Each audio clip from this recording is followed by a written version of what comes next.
કેવી રીતે ભણશે ગુજરાત? શાળાના મેદાનમાં વરસાદી પાણી ભરાતા વિદ્યાર્થીઓની સુરક્ષા સામે સવાલ.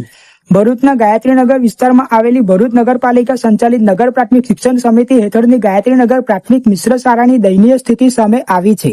સતત વરસાદના કારણે શાળાના સમગ્ર મેદાનમાં પાણી ભરાઈ જતા વિદ્યાર્થીઓને શાળામાં પ્રવેશવા અને બહાર નીકળવામાં ભારે હાલાકીનો સામનો કરવો પડી રહ્યો છે.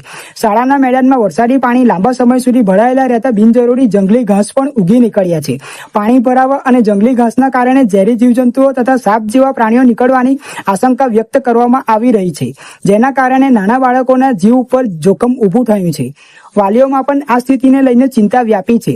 વિદ્યાર્થીઓના આરોગ્ય અને સુરક્ષાને ધ્યાનમાં રાખીને શાળા પરિસરમાં ભરાયેલું વરસાદી પાણી તાત્કાલિક દૂર કરવામાં આવે તેમજ જંગલી ઘાસનું સફાઈ અભિયાન હાથ ધરવામાં આવે તેવી માંગ ઉઠી છે. શિક્ષણની ગુણવત્તા સુધારવાના દાવાઓ વચ્ચે શાળાની આ સ્થિતિ અનેક પ્રશ્નો ઊભા કરે છે.